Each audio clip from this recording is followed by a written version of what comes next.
എന്നാൽ പ്രതിപക്ഷ നേതാവിന്റെ നേതൃത്വത്തിൽ നടക്കേണ്ടുന്ന കോൺഗ്രസിന്റെ വീട് പണി യഥാർത്ഥത്തിൽ എവിടെയും തുടങ്ങിയിട്ടുമില്ല. 3 ഏക്കർ സ്ഥലം 3.5 ഏക്കർ സ്ഥലമാണ് അവർ കണ്ടുപിടിച്ചത്. അത് റോഡും കാര്യങ്ങളെല്ലാം കഴിയുമ്പോൾ എത്ര വീട് ഉണ്ടാക്കാൻ പറ്റുക? 100 വീട് ഉണ്ടാക്കണമല്ലോ. എത്രയാ പണം കിട്ടിയിട്ടുള്ളത് എന്നതിനെ പറ്റി പറയുന്നുമില്ല.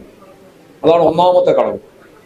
ഇനി രണ്ടാമത്തത്, കോൺഗ്രസിന്റെ 100 വീട് വാഗ്ദാനം തന്നെ യഥാർത്ഥത്തിൽ കളവാണെന്ന് വ്യക്തമായി. കാരണം നേരത്തെ പറഞ്ഞ രാഹുൽ ഗാന്ധിന്റെ 100, കോൺഗ്രസിന്റെ 100, യൂത്ത് കോൺഗ്രസിന്റെ 30, അങ്ങനെ 230 വീടാണ് പ്രഖ്യാപിച്ചത്.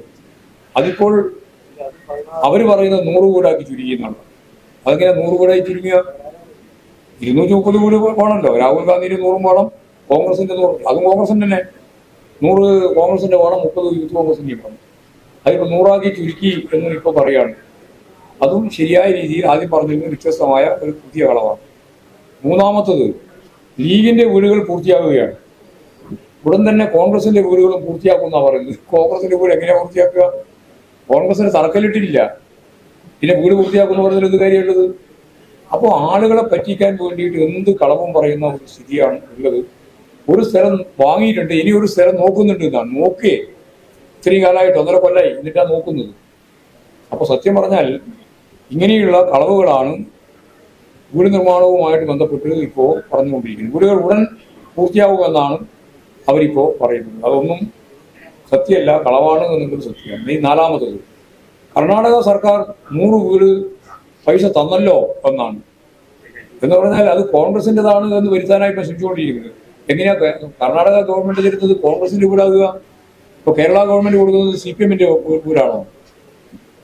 ഇവിടെ ദുരന്തമുണ്ടായിരുന്ന പല സന്ദർഭങ്ങളിലും വിവിധ സംസ്ഥാനങ്ങളിൽ നമുക്ക് തന്നിട്ടുണ്ട്, നമ്മൾ വിവിധ സംസ്ഥാനങ്ങൾക്കും ഫണ്ട് കൊടുത്തിട്ടുണ്ട്. അതൊക്കെ ഒരു രാഷ്ട്രീയ പാർട്ടിയുടെ അക്കൗണ്ടിലാണോ ഉൾപ്പെടുത്താൻ സാധിക്കുക? അപ്പോൾ തെറ്റായ പ്രചാരവേല നടത്തുകയാണ്. നമ്മളിപ്പോൾ ഈ അടുത്ത കാലത്ത് ഒഡീഷയ്ക്ക് 10 കോടി കൊടുത്തു, ഹിമാചലിന് 7 കോടി കൊടുത്തു, കേരളം തന്നെ കൊടുത്തിട്ടുണ്ട്. തമിഴ്നാട് കൊടുങ്കാറ്റുണ്ടായപ്പോൾ 18 കോടിയിലേറെ നമ്മൾ സമാഹരിച്ച് നൽകുന്ന സ്ഥിതി ഉണ്ടായിട്ടുണ്ട്. ആന്ധ്ര സർക്കാർ 10 കോടി നമുക്ക് നൽകിയിട്ടുണ്ട്.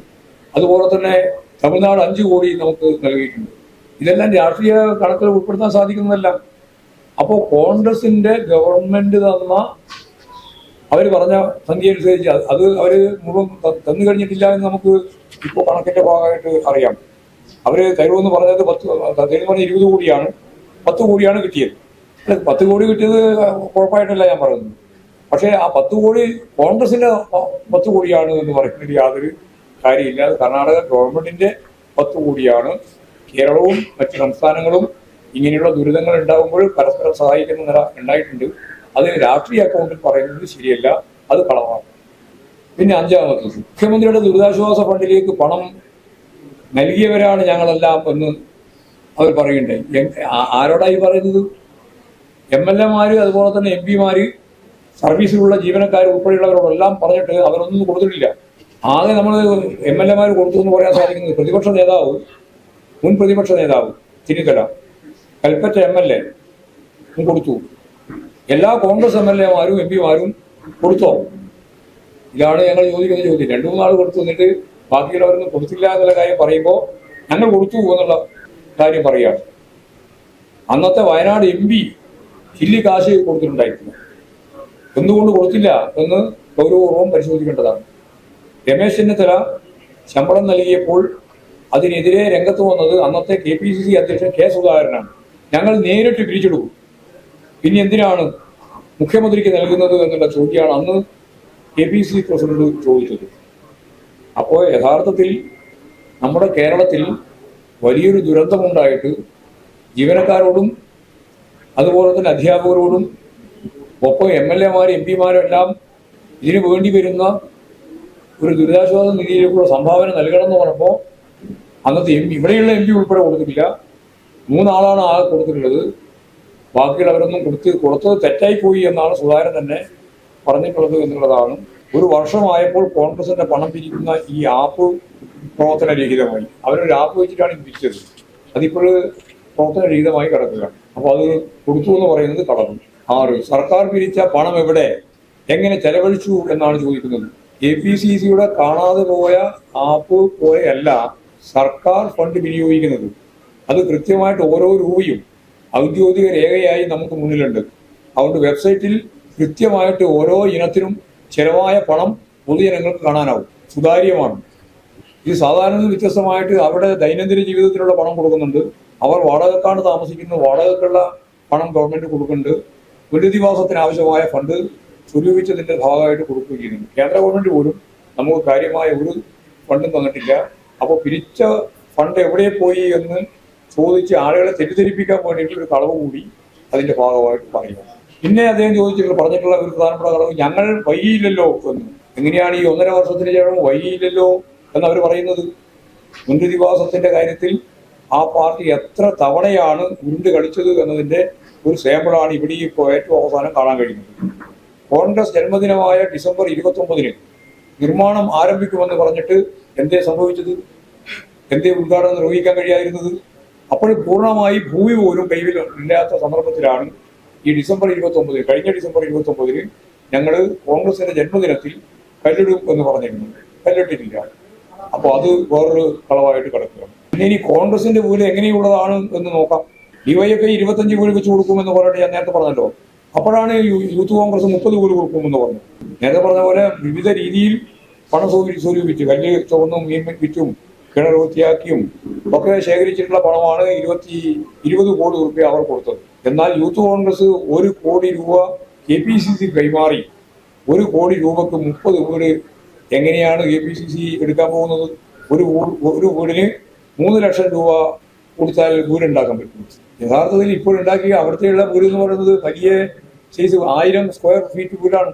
ഇനി അതിന്റെ മേലെ 2ാം നില എടുക്കാനും കൂടി കഴിയുന്ന രീതിയിലുള്ള അതിമനോഹരമായ വീടാണ് ഇപ്പോൾ അവിടുത്തെ. അപ്പൊ ഇവര് പറയുന്ന ഈ 1 കോടി രൂപ കൊണ്ട് യൂത്ത് കോൺഗ്രസ്സുകാരി വിറ്റ ഒരു 30 വീട് എന്ന് പറഞ്ഞാൽ എന്ത് വീടായിരിക്കും? ഇനി 9ാമത്തെ കളവ്, സർക്കാർ ദുരന്തബാധിതർക്ക് വേണ്ടി ഒന്നും ചെയ്യുന്നില്ല.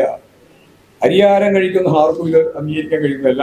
ഞാൻ നേരത്തെ പറഞ്ഞു, എല്ലാ കാര്യവും ചെയ്യുന്നുണ്ട്. അപ്പൊ അത് മൂടി വെക്കാൻ വേണ്ടിയിട്ട് പ്രതിപക്ഷ നേതാവ് 9ാമത്തെ കളവ് അതാ പറഞ്ഞു. ഇങ്ങനെ നിരവധിയായ കളവുകൾ ഓരോ ദിവസവും രാവിലെ പറഞ്ഞുകൊണ്ടിരിക്കുകയാണ്. എന്തൊക്കെയാണ് ചെയ്യുന്നത് എന്നുള്ളതിനെ പറ്റിയും വിശദാംശങ്ങളുണ്ട്. വീട് വേണ്ട എന്ന് പറഞ്ഞ 104 പേരുണ്ട്. അവരാണ് ഈ കോൺഗ്രസ്സുകാരും ലീഗുകാരൊക്കെ വീട് കൊടുക്കുന്നു പറയുന്നത്. 104 പേരിലാണ് കേൾക്കാണ്. അവര് 15 ലക്ഷം വീതം വാങ്ങി ആദ്യം തന്നെ പോയി.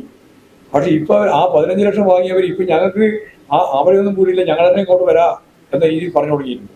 കാരണം ഈ വീടും ഈ സൗകര്യമെല്ലാം കണ്ടപ്പോൾ സ്വാഭാവികമായിട്ട് അവർക്കും പ്രയാസമായിട്ടുണ്ട്. അങ്ങനെ 104 ആൾക്ക് ഞാൻ നേരത്തെ പറഞ്ഞ 15 ലക്ഷം രൂപ വീതം കൊടുക്കും. ദിവസം 300 രൂപ വീതം കുടുംബത്തിൽ 2 പേർക്ക് നൽകുന്നു. മാസം 9000 രൂപ ഇന്ന് ദുരിതബാധിതർക്ക് ലഭിക്കുന്നുണ്ട്. 686 കുടുംബങ്ങളിലെ 1185 പേർക്ക് ഇപ്പോഴും ഈ സഹായം നൽകുന്നുണ്ട്. എന്താണ് ഗവൺമെന്റ് ഒന്നും നൽകുന്നില്ല എന്ന് പറഞ്ഞതിന്റെ ഭാഗമായിട്ട് ഞാൻ പറയുകയാണ്, നൽകുന്നുണ്ട്. വീട് നിർമ്മാണം പൂർത്തിയാവും വരെ വീട്ടുവാടക 6000 രൂപ ഓരോരുത്തർക്കും നൽകുന്നുണ്ട്. കുടുംബശ്രീ വഴി ഉപജീവനത്തിന് പ്രത്യേക പദ്ധതി നടപ്പിലാക്കുന്നുണ്ട്. ദുരന്തം നടന്ന ഉടൻ തന്നെ കേരള ബാങ്ക് കടം എഴുതിത്തള്ളിയിട്ടുണ്ട്. മറ്റു കടങ്ങൾ എഴുതിത്തള്ളണമെന്ന് ഹൈക്കോടതി തന്നെ ശക്തിയായിട്ട് ഇടപെട്ടിട്ട് അവർ ആ കടം എഴുതിത്തള്ളാൻ കൂട്ടാക്കിയില്ല. മാത്രമല്ല, ഉരുണ്ട് കഴിക്കുന്ന നിലയാണ് സ്വീകരിച്ചത്. ഒടുവിൽ സംസ്ഥാന സർക്കാർ തന്നെ 565 പേരുടെ 18.75 കോടി രൂപയുടെ കടം എഴുതിത്തള്ളി. ആദ്യം കേരള ബാങ്കിന് എഴുതിത്തള്ളി, ഇപ്പോഴെല്ലാ ബാങ്കിന്റെയും പണം എഴുതിത്തള്ളുന്നതിന് വേണ്ടി പണം ഗവൺമെന്റ് തന്നെ കൊടുക്കുന്ന സ്ഥിതി ഉണ്ടായിട്ടുണ്ട്. 18.75 കോടി രൂപയുടെ കടമാണ് എഴുതിത്തള്ളാൻ തീരുമാനിച്ചിട്ടുള്ളത്. പ്രതിപക്ഷ നേതാവ് ഇക്കാര്യത്തിലെല്ലാം അറിഞ്ഞോ അറിയാതെയോ നേരെ വിപരീതമായിട്ട് കളവ് പറയുന്നു എന്നുള്ളതാണ് പറയുന്ന ഒരു അവസ്ഥ. എന്ന് പറഞ്ഞാൽ ഓരോ ദിവസവും ഇതുപോലെ പറഞ്ഞുകൊണ്ടിരിക്കുന്ന കളവിന്റെ എണ്ണം കൃത്യമായിട്ട് എടുത്ത് ജനങ്ങളുടെ മുമ്പിൽ പറയേണ്ടിയിട്ട് എന്നുള്ളത് കൊണ്ടാണ് ഈ ഒരു ഒറ്റ കാര്യത്തിൽ വന്ന 9 കളവ് ഞാൻ ഇവിടെ വന്നിട്ടുണ്ട്.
നല്ലതല്ലേ? ഞാനല്ല, സ്വർണം. Safa golden diamonds, different by design. സ്വർണം വാങ്ങി, പക്ഷെ ബില്ല് വാങ്ങിയില്ല. അയ്യോ, കടക്കാരൻ പറഞ്ഞിട്ടുണ്ടാവും ബില്ല് വേണ്ട, GST ലാഭിക്കാന്നൊക്കെ. ഒരു ചെറിയ ലാഭത്തിന് വേണ്ടി എത്ര വലിയ റിസ്ക് എടുക്കുന്നത്. നാളെ ഒരു നിയമം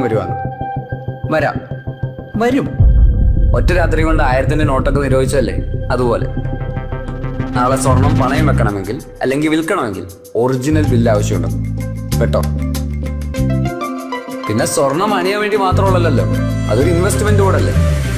അതുകൊണ്ട് സ്വർണം വാങ്ങുമ്പോൾ GST നൽകിയെന്ന് ഉറപ്പുവരുത്തുക.